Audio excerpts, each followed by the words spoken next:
alaikum bittaqwallah faqad fazal muttaqun wa la tamutunna illa wa antum muslimun. Shadaqallahul azim. Bapak Ibu hadirin jamaah salat maghrib dan jamaah ta'lim ba'da maghrib masjid atau musalla Nurul Jannah yang insyaallah dirahmati Allah Subhanahu wa taala. Mudah-mudahan kita semua yang hadir sore ini atau ba'da maghrib ini senantiasa disehatkan dan diafiatkan oleh Allah Subhanahu wa taala. Diberkahkan rezeki kita, diberikan kebaikan aktivitas kita dari mulai pagi tadi sampai pada akhir senja di maghrib ini. Begitupun segenap pemirsa yang menyaksikan acara kajian ini online lewat media Musholla Nurul Jannah. Mudah-mudahan kebersamaan kita di acara ini mengundang barokah di hadapan Allah Subhanahu wa taala. Amin Allahumma amin. Salawat dan salam tak lupa kita sampaikan kepada beliau baginda Nabi besar Muhammad sallallahu alaihi wasallam yang pada hari ini tepat kita masuk di tanggal 12 Rabiul Awal. Kita faham bersama para ahli sejarah atau para ahli tarikh ulama kita menetapkan dan menyampaikan bahwa kabar baginda Rasulullah SAW dilahirkan pada tanggal 12 Rabiul Awal dan hari ini tepat pada tanggal itu. Bagi kita orang beriman memperingati Maulid Nabi bukan hanya sekedar peringatan yang tanpa makna, tapi momentum Maulid Nabi adalah momentum kita untuk mengevaluasi sejauh mana kita mampu menjaga sunnah-sunnah Rasulullah SAW, menjadikan sunnah Nabi menjadi spirit dalam setiap kehidupan kita, bahkan menjadi pesan moral untuk senantiasa menjadikan semua aktivitas kita ini Pak, kalau bisa tidak keluar daripada ketentuan dan sunnah Rasulullah SAW. Karena kata Nabi, bukti kecintaan dengan beliau bukan hanya sekedar menyampaikan sholawat, tapi bukti yang paling mendasar adalah mampu menghidupkan sunnahnya dalam setiap kehidupan kita. Man ahya sunnati faqad ahabbani wa man ahabbani inna ummati wa inna ummati kana ma'i fil jannah. Orang yang menghidupkan sunnahku dalam hidupnya, itulah orang yang mencintaiku. Makannya dengan sunnah Nabi, minumnya dengan sunnah Nabi, tidurnya dengan sunnah Nabi, berpakaiannya dengan sunnah Nabi, termasuk bertoharonya dengan sunnah Nabi. Bahkan mungkin bermuamalahnya, berdagangnya, berumah tangganya, bertetangganya, itu semua dengan sunnah Nabi. Karena alangkah banyak Nabi SAW memberikan contoh dengan kita dalam semua aspek kehidupan. Jadi bukan hanya sholat, bukan hanya puasa, makan, tidur, itu ada adabnya. Ya. Makan kita itu setiap hari Pak. Adab makan itu ada 4. Kata Nabi sebelum makan membaca bismillah, makan dengan tangan sebelah kanan, itu adab. Menghabiskan makanan, tidak membuang-buang makanan, itu adab, tidak boleh mubazir makanan. Yang keempat mengucapkan hamdalah setelah makan. Itu adab makan minimal 4. Kalau kita mengerjakan itu, kita sudah beribadah, sunnah itu. Andai kata di antara bapak ibu ini gak sempat tahajud, bangun di sepertiga malam, gak sempat duha karena buru-buru kerja, minimal ketika makan menggunakan sunnah itu sama pahalanya Pak, sama pahalanya. Dan makan itu tiap hari kita kerjakan. Kita makan sehari itu kadang-kadang gak terhitung ya, 3 kali itu makan nasi itu, ya kan? Belum makan lontong, makan apalagi bubur, ya kan? Belum ngemilnya dan sebagainya. Bayangin coba, kita makan tuh tiap hari kan. Kalau makan dengan sunnah Nabi, maka sama ketika kita melakukan sholat sunat yang lain, itu sunnah. Iya kan? Tidur, ada 4 sunnah tidur kan. Sebelum tidur bereskan tempat tidurnya, kemudian berdoa ketika tidur, meletakkan tangan kita di bawah pipi menghadap ke arah kanan, di lambung ke sebelah kanan katanya ya. Kemudian nanti ketika bangunnya juga ada sunnah membaca doa bangun tidur, membersihkan muka ketika tidur sebelum berangkat ke kamar mandi, kan begitu. Mimpi baik baca hamdalah, mimpi buruk baca innalillah, itu sunnah-sunnah dalam tidur. Bahkan ada mengatakan sunnah Nabi sebelum tidur berwudu. Coba bayangin coba, kita tidur tiap hari, bahkan mohon maaf separuh umur kita dipakai tidur Pak. Siang malam kan, siang pakai melek, malam pakai tidur. Jadi kalau Bapak Ibu sampai malam ini usianya 60 tahun berarti 30 tahun dipakai tidur, 30 tahun dipakai melek. Bener nggak Pak? Kan gitu ya. Kan siangnya bangun, malamnya tidur. Jadi kalau kita umurnya 60 tahun berarti 30 tahun dipakai tidur, malam itu tuh 30 tahun dipakai bangun. Jadi kalau 30 tahun dipakai tidur itu nggak punya nilai ibadah, sayang kita. Maka gimana biar tidurnya menjadi ibadah? Tidur dengan sunnah Nabi, maka tidurnya menjadi ibadah. Masuk kamar mandi, itu sunnahnya 4 minimal. Masuk dengan kaki sebelah kiri, baca doa Allahumma inni a'udzubika minal khubsi wal khaba'is. 2, yang ketiga keluar kamar mandi kaki sebelah kanan, baca doa gufronaka. 4 tuh sunnahnya. Kita kamar mandi sehari berapa kali? Banyak betul. Kencingnya, buang air besarnya, wuduknya, berapa kali tuh kamar mandi. Maka kalau kita hitung Pak, sehari itu begitu banyak ibadah yang bisa kita kerjakan. Semua aktivitas kesibukan kita bernilai ibadah manakala dikerjakannya dengan sunnah Nabi Muhammad Sallallahu Alaihi Wasallam. Jadi Maulid Nabi ini adalah momentum kita untuk mengevaluasi sejauh mana kehidupan kesibukan kita ini bisa diisi dengan sunnah-sunnah Nabi. Dari mana Ustadz taunya sunnah Nabi itu? Taklim, belajar, ngaji. Makanya baca kitab, ada adab-adab namanya, kitabul adab, adab kamar mandi, adab makan, adab berpakaian, adab tidur, ya, bertetangga, berumah tangga, berpendidikan, itu juga semuanya ada, termasuk berdagang. Ya, itu bagian yang tersunnah. Nabi nggak bisa terpisahkan. Maka Nabi diutus oleh Allah untuk menyempurnakan nilai-nilai kehidupan. Wa ma'u bu'istu liutammima makarimal akhlak. Tidaklah aku diutus hanya untuk menyempurnakan akhlak. Akhlak itu apa Ustaz? Nilai-nilai yang bisa kita kerjakan dalam kehidupan sehari-hari untuk membedakan mana hewan, mana manusia. Hewan tidak punya akhlak, manusia diatur oleh Allah. Wa ma arsalnaka illa rahmatan lil alamin. Dan tidak aku mengutus engkau hai Muhammad hanya untuk sebagai rahmat bagi seluruh alam. Nah, maka sebelum saya menyampaikan isi pada kesempatan kajian kali ini bagian di antara motivasi kita untuk mengisi hari ini, kita sama-sama bermaulid Nabi Muhammad SAW. Hakikatnya adalah bagaimana kita mampu mengintrospeksi diri, sudah sejauh mana kita mampu mengisi hidup ini dengan nilai-nilai spirit Nabi Muhammad SAW. Nabinya berhenti. La nabiyya wala rasulah ba'dah. Gak akan ada lagi nabi dan rasul setelah baginda Muhammad.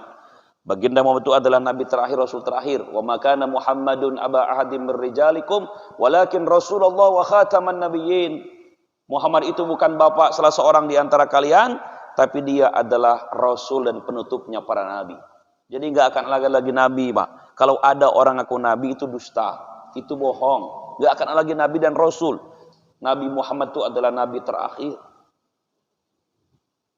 Nabinya selesai, rasulnya terakhir selesai, tapi nubuwahnya, pesan-pesan kenabiannya, risalahnya, ajarannya, syariatnya akan terus kita jaga sampai nanti Allah menghancurkan dunia ini.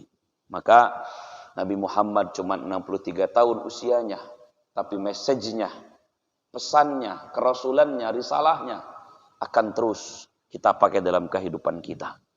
Ya, nubuwah kenabiannya itu Pak yang perlu kita jaga sehingga hidup kita tidak jauh daripada sunnah-sunnah Rasulullah SAW. Nabi meninggalkan 2 pusaka dengan kitab, Quran dengan sunnah. Taraktu fikum amrayni ma in tamassaktum bihima lan tadillu abadan kitab Allah wa sunnat Rasul.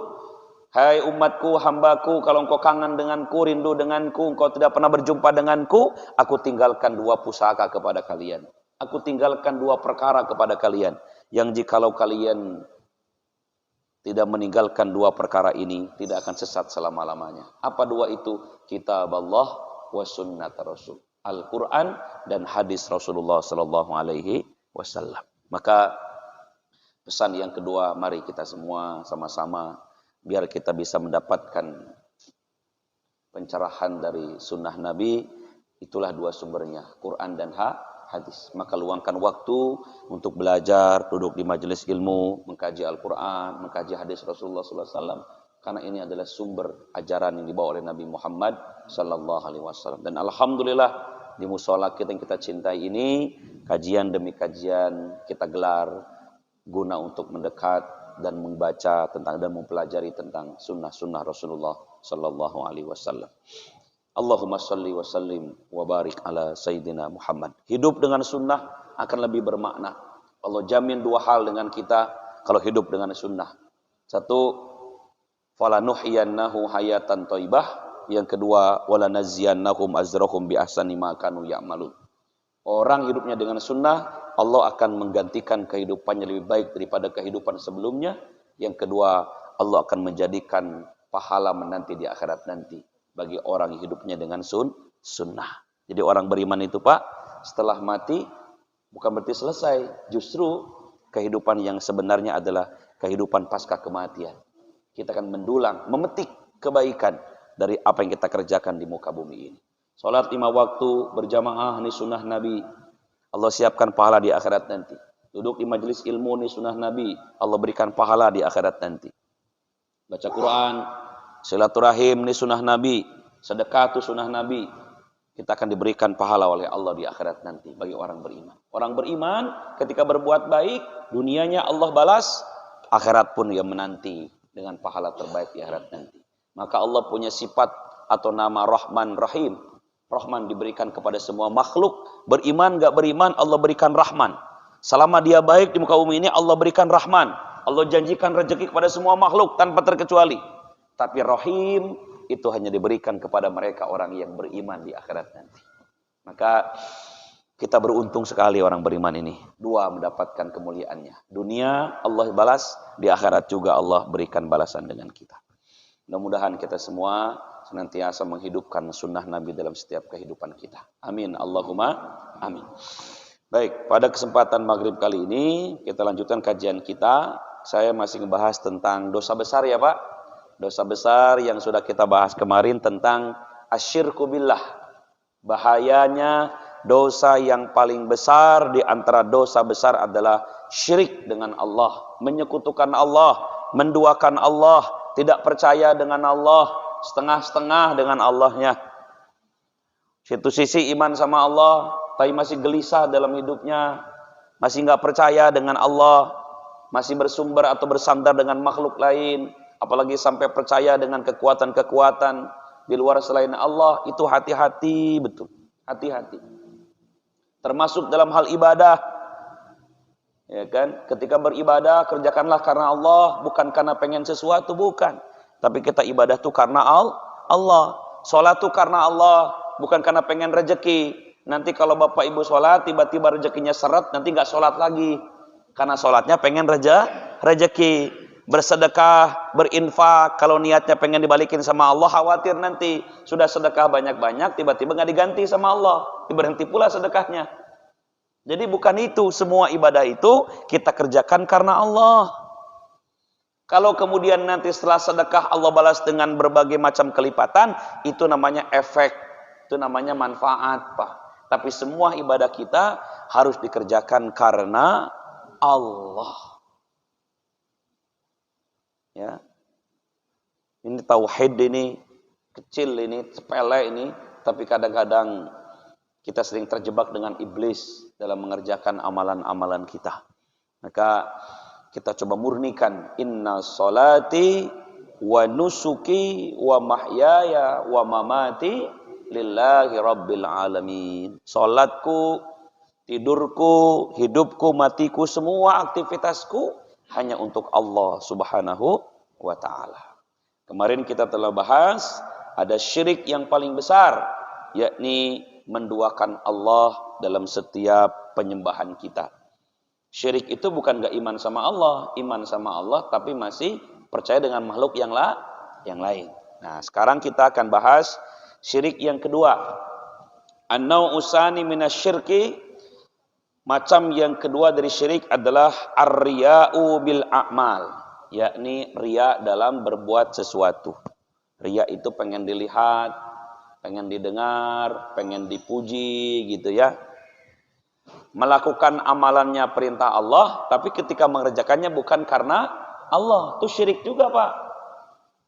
Kita ini sholat, kita ini puasa, tapi ketika sholatnya bukan karena Allah, itu bagian di antara syirik tuh.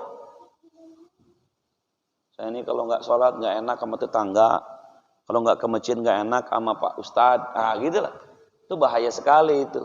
Melaksanakan perintah Allah, tapi ketika mengerjakannya bukan karena Allah, itu bagian di antara syirik Pak. Kita nyebutnya dengan riya. Qala Allah Ta'ala, Allah berfirman di Quran, "Faman kana yarju liqa'a rabbih falyamal amalan shalihan wa la yusyrik bi ibadati rabbih ahada." Barang siapa yang berharap ingin bertemu dengan Rabb-nya, falyamal amalan shalihan, hendaklah dia melakukan amal-amal soleh, amal-amal baik, wala yusyrik, syaratnya satu, dan jangan engkau menyekutukan Allah bi ibadati, dalam beribadah, rabbihi, kepada Allah, ahadan, satupun. Jadi ada orang beramal soleh, tapi ketika beramal solehnya bukan karena Allah, ini bahaya, ya kan? Jadi tidak hanya orang yang tidak beramal Pak. Kalau orang yang tidak beramal mah jelas berarti kan, ini sholat nggak pernah, puasa nggak pernah, ibadah nggak pernah, jelas itu mah. Ini ada orang yang rajin beramal soleh, tapi ketika beramalnya bukan karena Allah, ini juga syirik Pak. Ini bahaya tuh. Dia sholat rajin, ke masjid rajin, ke masjid perintah Allah, sholat kan perintah Allah, puasa perintah Allah, tapi ketika mengerjakannya dia punya harapan-harapan yang lain. Nah, ini ilmunya agak tinggi nih, ya. Sebetulnya saya tidak menyalahkan juga ya bagi orang yang misalnya mau ke masjid. Kenapa ke masjid? Biar kita ini hidupnya tenang, biar kita ini nggak gelisah gitu ya. Padahal sebetulnya bukan karena itu gitu. Kenapa ke masjid? Karena Allah memerintahkan kita suruh ke masjid. Itu harusnya. Karena kalau kita berharap ke masjid itu biar tenang, biar nggak gelisah, nanti kalau sudah ke masjid berulang kali tapi masih galau juga, nanti nggak ke masjid juga. Gak ada artinya ke masjid tuh gitu kan. Jadi karena Allah saja gitu loh Pak. Belajar memurnikan gitu. Bukan karena apapun. Sama kita cinta dengan Allah itu cinta tanpa syarat lah gitu ya Pak gitu. Kalau sudah tanpa syarat itu kan mau apapun juga ya kita cinta sama istri itu kalau tanpa syarat kan, dulu kenapa Bapak cinta sama istri? Karena dia cantik. Hilang cantiknya, hilang cintanya. Makanya dengan tanpa syarat sama Allah itu cintanya.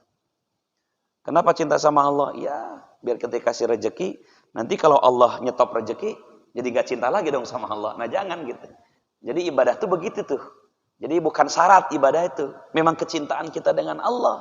Khawatir nanti kalau kita cinta sama Allah dengan syarat, bahaya. Allah pun sama kan. Cinta dengan kita tanpa syarat ya Pak. Orang ibadah nggak ibadah, Allah kasih rezekinya. Ya kan? Tapi tetap Allah kan beda perlakuannya kepada orang yang dekat dengan Allah dengan orang yang tidak pernah dekat dengan Allah. Akan beda perlakuan Allah kepada orang yang pandai bersyukur dengan nikmatnya dengan orang yang tidak pernah bersyukur dengan nikmatnya. Gitu ya. Jadi ini penting nih manajemen hati ini kan. Jadi beribadah itu bukan karena apapun, tapi kerjakan karena Allah. Apapun yang kita terima, karena kalau sudah karena Allah ya sudah gitu loh.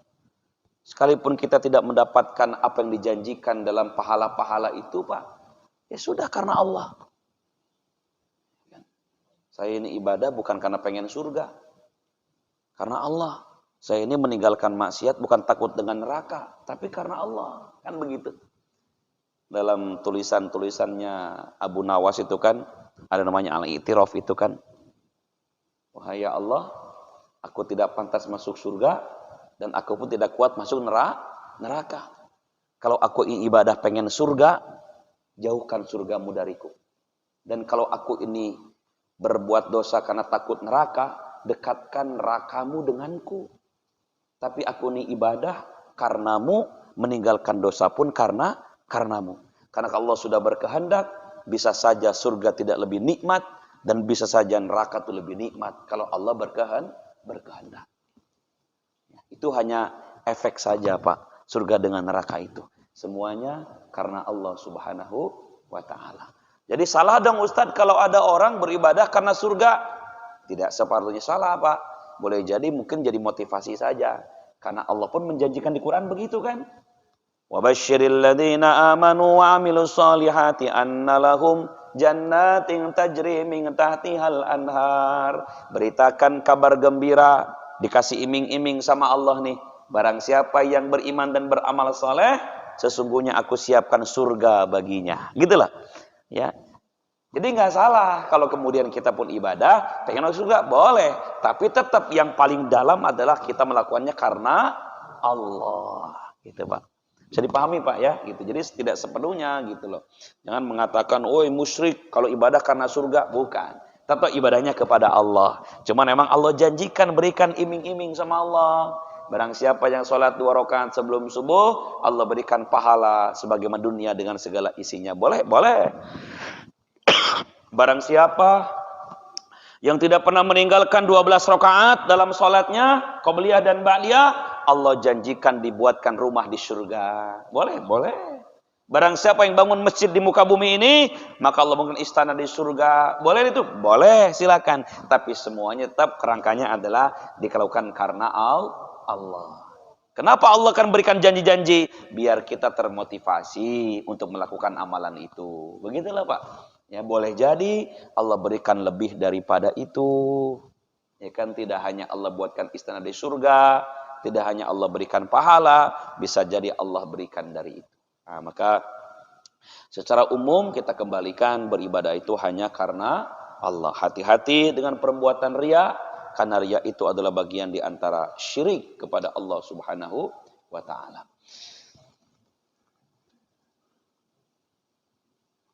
Qala Rasulullah sallallahu alaihi wasallam, Rasul bersabda, "Iyyakum wasyirkil asghar." Hati-hati oleh kalian, tinggalkan syirik kecil. Qalu, mereka bertanya para sahabat, "Ya Rasulullah, wa masyirkul asghar?" Apa yang kau maksud dengan syirik kecil itu ya Rasul? Qala, Nabi berkata, "Ar-riya," yaitu pengen dilihat, riya. Yaqulullahu ta'ala yaumil ibad. Allah pernah berfirman dalam hadis qudsi, pada hari nanti yujajil ibad, ketika seorang hamba mengharapkan satu balasan bi a'malihim, akan amal-amal mereka di akhirat nanti, idhabu ilal ladina, kata Allah, silakan kau pergi kepada orang-orang kuntum turaunahum bi a'malikum, yang ketika di dunia dulu engkau memperlihatkan amalnya kepada mereka. Fi dunya qaumi fangduru hal tajiduna indahum juz'an. Tunggu oleh kalian, apakah dulu yang ketika engkau beribadah karena seseorang, apakah di akhirat nanti berikan balasan apa tidak kepada kita? Berikan pahala apa tidak? Enggak. Jadi kalau kita beribadah bukan karena Allah, di akhirat nanti itu, Pak, Allah enggak punya hak ngasih balasan dengan kita. Malah kata Allah apa? Silakan kau pergi, mintalah balasan dan pahala kepada orang yang dulu ketika engkau kerjanya atau ibadahnya memperlihatkan amal kepada mereka. Masya Allah. Ini rugi kita nih, Pak. Rugi betul kalau ibadah karena orang, bukan karena Allah. Ya, pergi sana tuh, minta tuh sama mertua kamu itu. Yang dulu ibadahnya karena mertua. Tuh minta tuh sama dia, yang dulu ibadahnya karena dia. Ya kan? Jadi Allah lepas diri itu. Aku enggak mau berikan balasan kepada engkau, karena ketika ibadah engkau bukan karena aku, kata Allah. Mana amila amalan asyraka ma'i, barang siapa yang melakukan satu amalan, kemudian dia musyrik kepadaku, kata Allah, ghairi fahuwa lilladzi asyraka wa ana minhu bari'un, maka aku akan berlepas diri dari perbuatan-perbuatan itu. Jadi Allah enggak akan berikan balasan, Allah enggak punya tanggung jawab untuk memberikan balasan dari perbuatan orang-orang yang riya. Man sami'a sami Allah, barang siapa yang memperdengarkan amalannya, Allah akan mendengarkan amalannya. Wa man ra'a Allah, dan barang siapa yang memperlihatkan amalnya karena Allah, maka Allah pun akan melihat amalnya. Ya, jadi jangan mau dipuji dan jangan pernah ngedrop kalau dibully. Gitu loh. Ada ngehina kita orang ibadah, sok soleh bisa gitu kan? Biarin aja Pak, mau kita ibadah bukan karena dia, karena Allah. Jadi jangan pernah mau dipuji ketika kita lagi beribadah, dan jangan mau dibully ketika kita jangan minder ketika ada yang bully kita, jangan. Ya. Jangan terbang ketika dipuji, jangan tumbang ketika dicaci. Tulis tuh status malam ini, ya kan. Kata adik saya itu begitu, dia cerita kalau ceramah.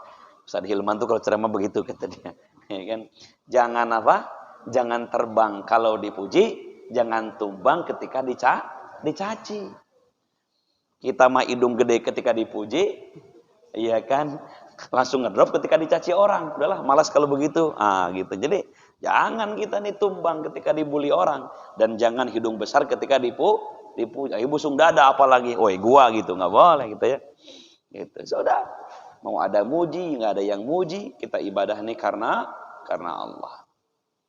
An Abi Hurairah radhiyallahu anhu qala Nabi sallallahu alaihi wasallam, Nabi bersabda, rubba shaimin laisa lahu min siyamihi ilal ju'i wal atas. Alangkah banyak orang yang berpuasa tapi dia tidak mendapatkan apa-apa dari puasanya, hanya lapar dan haus saja. Ini percontohan, ini contoh hadis gitu ya. Jadi alangkah banyak orang melakukan amalan tapi nggak mendapatkan apa-apa, hanya capek doang. Kenapa? Karena ketika beramalnya bukan karena Allah. Ini tauhid, Pak. Ya, makanya penting kita nih ngurusin hati. Jadi ibadah itu bukan hanya kepada fikihnya. Sholat tidak hanya kepada ruku dan sujudnya harus bagus, tapi bagaimana hati kita dimanajemen dengan baik. Ya, boleh jadi mohon maaf Pak, ruku dan sujud kita ini gak sama di antara kita. Walaupun sama-sama gitu gerakannya. Mungkin ada yang sempurna, yang tidak. Ada orang gak bisa lurus rukunya itu. Kenapa? Pinggangnya sakit, udah kecetit. Ya kan? Ada orang ketika sujud nggak bisa lama, vertigo. Sujud lama dikit, sungkruk, jatuh dia, puning mata kepalanya. Sudah. Sing penting bukan gerakannya, penting hatinya hadir di hadapan Allah. Daripada takbirnya benar, sujudnya benar, tapi ketika dia sholatnya bukan karena Allah, itu percuma. Alangkah banyak orang berpuasa, dia tidak makan, dia tidak minum, dari mulai subuh sampai maghribnya, tapi dia tidak mendapatkan apa-apa, hanya lapar dan haus saja. Itu kenapa? Karena hatinya ketika berpuasa bukan karena Allah. Ini tauhid, Pak. Ini tauhid ya. Maka belajarlah memurnikan sesuatu amalan, bukan karena apapun. Karena ada orang-orang yang ketika beramal hanya mendapatkan lelah dan capeknya saja, tapi dia tidak mendapatkan pahala di hadapan Allah. Wa rubba qa'imin laisa lahum min qiyamihi illa sahar. Alangkah banyak orang yang salat tapi dia tidak mendapatkan apa-apa dari salatnya, hanya lelahnya saja, hanya capeknya saja. Insyaallah ya. Qala Rasulullah sallallahu alaihi wasallam, "Matsalul ladzi ya'malu bil riya wa sum'ah kamatsal ladzi yamla'u kaisau hassan." Perumpamaan orang yang beramal dengan riya itu atau dengan summah itu, orang yang pengen dilihat ibadahnya, pengen dengar ibadahnya sama orang itu, seperti orang yang memenuhi kantongnya dengan kerikil batu. Sumaidkhulus suq liyashtari bih. Kemudian dia masuk ke supermarket untuk membeli barang-barang yang banyak. Faida fatahahu qadamal ba'i, ya, ketika dia sudah ngambil barang, datang ke kasir, kemudian nanti dihitung barangnya begini, keluarlah harganya, keluarlah setruknya sekian, kemudian dia buka kantongnya. Ketika dibuka apa? Faida huwa hassan. Pas dibuka isinya bukan duit. Kantongnya tebal, tapi ketika dibuka depan kasir, isi kantongnya bukan duit, daun semua atau batu semua.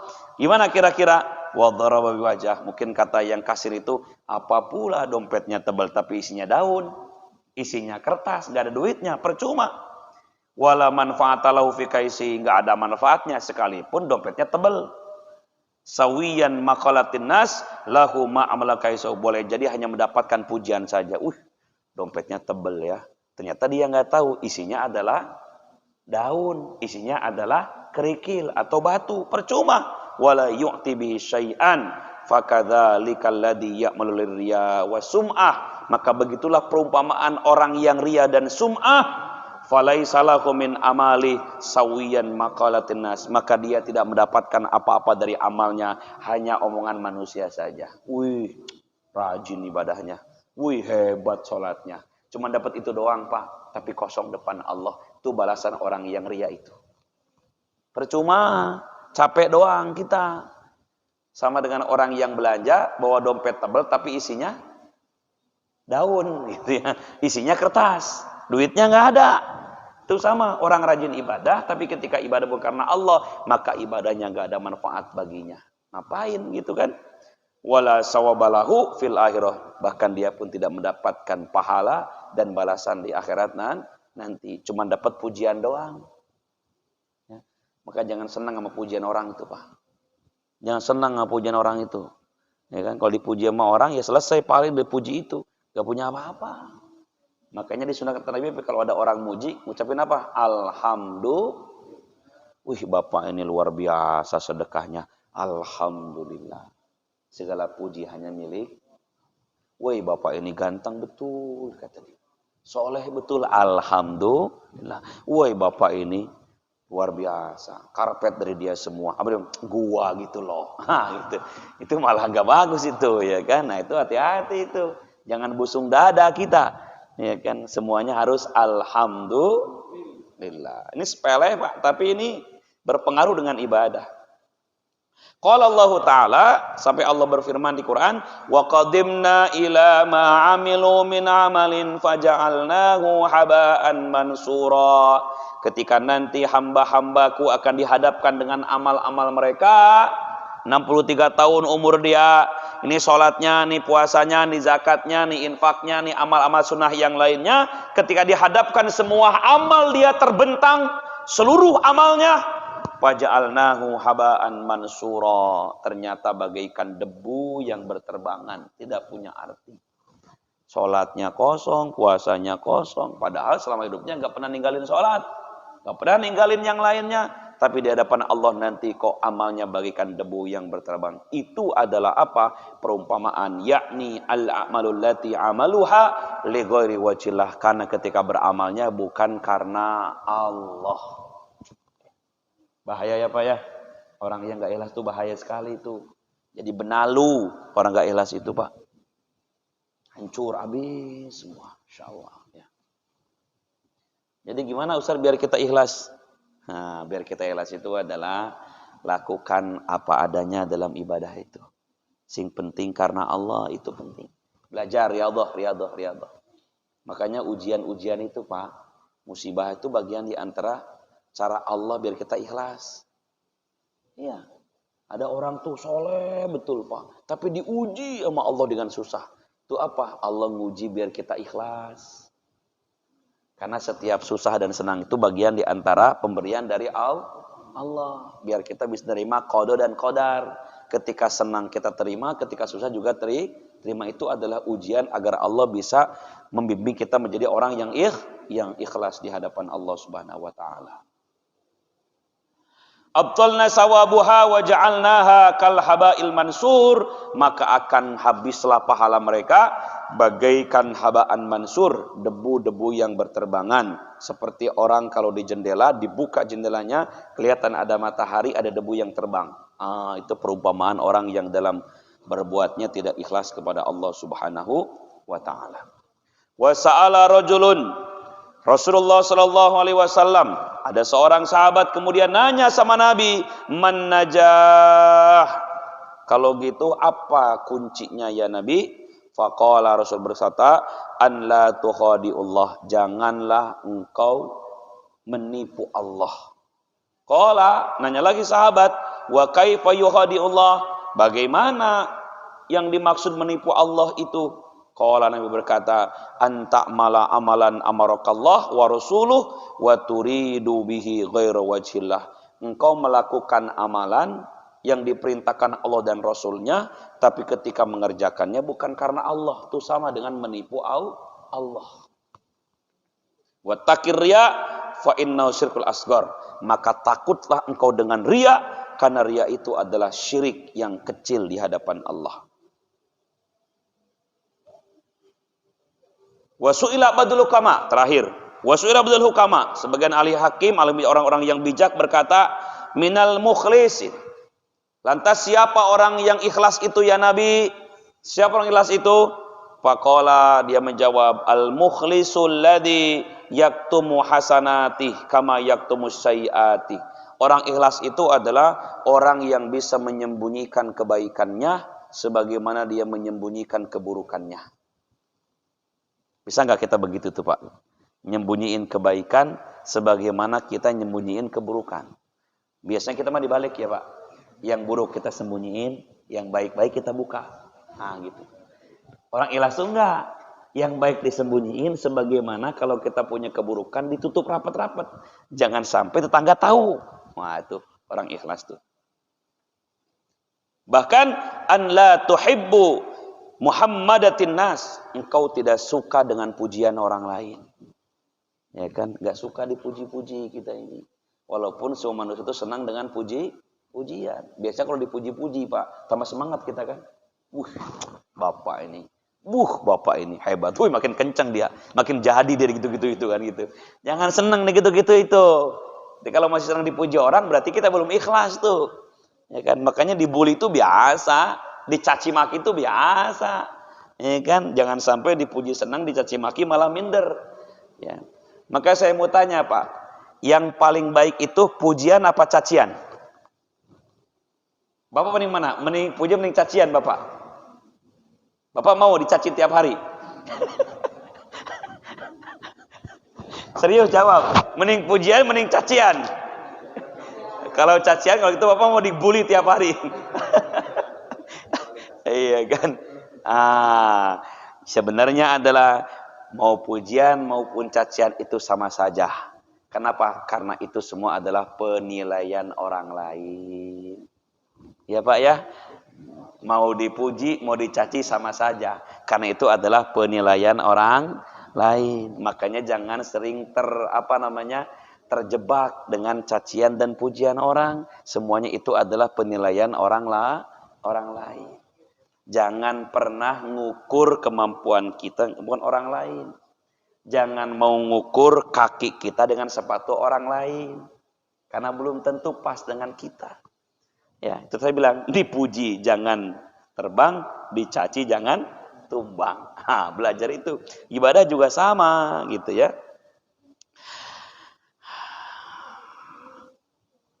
Tarkul amal li ajlin nas, riya, meninggalkan tidak beramal karena manusia itulah riya. Wala amalu li ajlin nas syirkun, dan beramal karena manusia itulah namanya syirik. Lihat Pak, meninggalkan tidak jadi beramal karena manusia itu namanya riya. Beramal karena manusia itu namanya syirik. Saya ulang, perhatikan. Tidak jadi beramal karena takut sama orang itu namanya riya.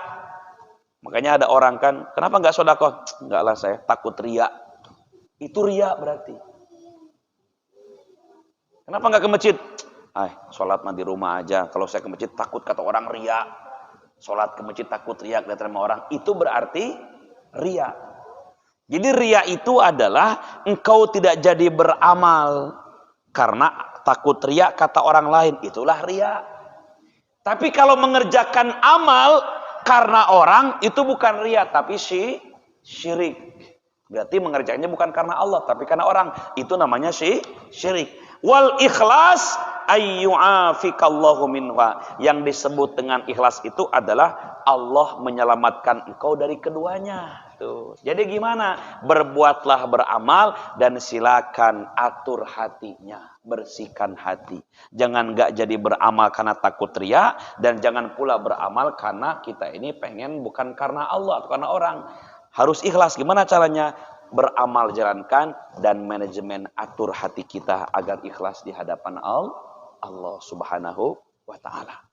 Semoga Allah mengampuni kita, Allah memaafkan kita, Allah membimbing kita untuk menjadi orang yang ikhlas dalam setiap perbuatan kita dan tidak menjadi orang yang syirik di hadapan Allah Subhanahu wa taala. Selesai nih tentang dosa besar yang pertama, yaitu syirik dengan Allah. Syirik ini ada dua, syirik besar, syirik kecil. Syirik besar adalah menyekutukan Allah, syirik kecil adalah beramal bukan karena Allah. Kalau ada pertanyaan, monggo. Mumpung belum Isya. Masih ada waktu kan? Kita lagi. Yaudah, kalau ada pertanyaan boleh silakan.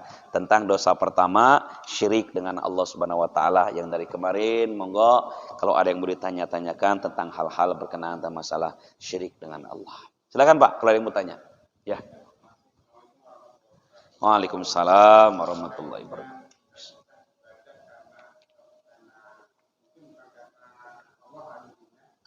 Misalnya begini, kalau kita mau sholat tahajud tapi karena punya niatan misalnya biar usahanya lancar. Ya. Nah, apakah itu termasuk Syirik. Ya. Baik, bagus. Saya bilang tadi di awal, boleh nggak Ustadz kita melakukan amalan tapi dengan bentuk wasilah agar Allah ridho sama kita? Boleh. Tapi Bapak mainkan hatinya gitu ya. Jadi ketika kita nih, ya Allah, saya akan tahajud nanti malam, saya punya hajat ya Allah. Tetap ke Allah gitu lah. Tapi kita melakukan perbuatan ini agar dicintai oleh Allah. Karena Allah senang dengan perbuatan itu. Karena mohon maaf, kecintaan Allah itu bentuknya rahmat. Rahmat itu bisa datang manakala kita melakukan sesuatu yang disukai oleh Allah. Jadi boleh, silakan Pak. Ini baca Quran. Kenapa kau baca Quran? Saya lagi punya hajat. Mudah-mudahan dengan ini Allah ridho. Saya ini punya hajat, anak saya pengen kuliah. Anak saya lagi mau ujian. Anak saya, nah itu boleh. Itu namanya bertawasul Pak. Bertawasul dengan amal soleh kepada Allah. Biar Allah senang sama kita. Ya kan? Jadi lakukan amal-amal soleh itu agar Allah senang sama kita. Ya kan? Karena kan ada ayatnya. Kul in kuntum tuhibbunallaha fattabi'uni yuhibbukumullah. Katakan hai Muhammad, kalau engkau pengen dicintai oleh Allah, ikutilah engkau hai Muhammad, maka kami akan cinta kepada mereka. Jadi ternyata cintanya Allah itu Pak tidak langsung sekonyong-konyong, tapi ada syarat. Apa syaratnya? Ikutin baginda Muhammad, Allah cinta dengan kita. Tuh, surat Ali Imran ayat ke-31 itu. Maka ittiba'us sunnah, melakukan amalan-amalan sunnah tadi, salat berjamaah, salat tahajud, salat duha, baca Quran, itu adalah amalan Nabi, sunnah Nabi. Kerjakan itu, niatkan karena Allah, agar Allah cinta dengan kita. Kalau Allah sudah cinta dengan kita, Allah mudahkan urusan-urusan kita. Nah, jadi tinggal Bapak atur hatinya nih. Jadi tahajud itu karena Allah. Cuman dengan itu mudah Allah kita berwasilah, ya Allah, semoga dengan tahajud ini aku mudahkan urusan kami. Ya Allah, aku bersedekah. Dengan sedekah ini kerjakan karenamu ya Allah. Tapi dengan sedekah ini semoga engkau ridha. Aku ini sedang punya masalah ya Allah. Semoga engkau berikan jalan keluar. Itu boleh. Jadi kita ini Bapak Ibu bisa manajemen yang sifatnya syirik yang kecil tadi itu hati kita. Tapi kalau jelas-jelas itu adalah keluar syariat, ya nggak boleh. Contoh misalnya, ini kita bawa tasbih. Ini tasbih ini ada kekuatan. Ya kan? Itu nggak boleh Pak. Itu jelas-jelas syirik. Atau melakukan sesuatu kemaksiatan yang jelas-jelas melanggar hukum Allah. Walaupun kita niatkan karena Allah. Ini saya ini nyembelih kambing, nanti darahnya saya minum biar saya kuat karena Allah. Nggak bisa apa itu mah, ya kan? Nggak bisa gitu, karena sudah jelas-jelas melanggar, nggak bisa, ya kan? Gitu kan, melakukan ritual-ritual misalnya gitu kan, apalagi ritual yang memang jelas-jelas haram dalam pandangan syariat, nggak boleh, walaupun niatnya karena Allah. Iya kan? Saya mau berzinah tapi niat karena Allah. Udah jelas-jelas haram, nggak boleh. Gimana coba? Nggak bisa, itu udah haram gitu kan. Saya ini mau ngambil ini karena saya ini kenapa maling? Niat karena Allah mau kasih sama anak-anak saya. Nggak bisa gitu. Udah jelas maling tuh haram gitu kan, nggak bisa niatkan. Jadi yang namanya ibadah itu tidak semua niat karena Allah kemudian jadi halal, nggak bisa. Kalau jelas Allah melarangnya nggak bisa. Begitu ya Pak ya. Jadi kalau perbuatan itu melanggar syariat, jelas ada dalil pengharamannya, walaupun diniatkan karena Allah ya nggak bisa. Ya kan. Saya ini selingkuh sama orang, apa niatnya karena Allah, ibadah. Ya nggak bisa. Dari mana? Itu haram, nggak boleh. Zina itu namanya, gitu kan. Jadi nggak bisa. Jadi kalau secara syariat jelas haram, walaupun karena Allah kita nggak bisa. Itu menjadi ibadah karena Allah. Begitu ya Pak. Sama dengan tadi, niatkan boleh tetap karena Allah, walaupun kita bisa berwasilah dengan amalan tahajud, dengan duha, boleh. Wallahu a'lam bishawab. Cukup? Itu saja mungkin ya. Mudah-mudahan ada manfaatnya. Saya mohon izin belum sampai pada Isya ya. Soalnya udah Isya saya ada Maulid Nabi dipanjang ini. Aduh, Masya Allah, kok saya nggak bisa kalau pada Isya itu. Karena udah janji lama Bapak Ibu. Saya ada Maulid Nabi di masjid besar panjang itu pada Isya ini. A'udzubillahi minasyaitonirrajim. Bismillahirrahmanirrahim. Subhanakallahumma rabbana wa bihamdika asyhadu an la ilaha illa anta astaghfiruka wa atubu ilaik. Walhamdulillahirabbil alamin. Assalamualaikum warahmatullahi wabarakatuh.